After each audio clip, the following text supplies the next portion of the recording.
બનાસકાંઠા જિલ્લાના વાવથરાદ પંથકમાં ફરી એકવાર શંકાસ્પદ અનાજની હેરાફેરીનો મામલો ગરમાયો છે। લાખણી તાલુકાના જડિયાળી ગામેથી સ્થાનિક લોકોએ જાગૃતિ દાખવી ચોખા ભરેલું એક શંકાસ્પદ પિકઅપ ડાલું ઝડપી પાડ્યું છે। વાવ અને થરાદ પંથકમાં સરકારી અનાજની કાળાબજારી થતી હોવાની બુમરાણ વચ્ચે લાખણીના જડિયાળી ગામે ગ્રામજનોએ એક મોટી કાર્યવાહી કરી છે।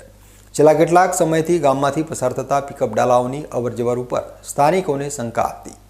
આજે જ્યારે ચોખાથી ભરેલું એક પિકઅપ ડાલું ગામ વચ્ચેથી પસાર થઈ રહ્યું હતું ત્યારે સતર્ક ગ્રામજનોએ તેને અટકાવ્યું હતું। બનાવની ગંભીરતા જોઈ ગ્રામજનોએ તાત્કાલિક 112 નંબર ઉપર ડાયલ કરી પોલીસને જાણ કરી હતી।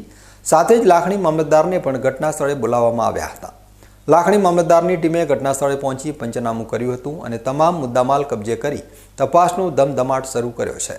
હાલમાં આ અનાજ સરકારી સસ્તા અનાજની દુકાનનું છે કે કોઈ ખાનગી જથ્થો છે તે તપાસ બાદ જ જાણવા મળશે। જો કે આ ઘટના બાદ વાવથરાદ જિલ્લાના અનેક ગામડાઓમાં શંકાસ્પદ અનાજની હેરાફેરીને લઈને ચર્ચાઓ જાગી છે।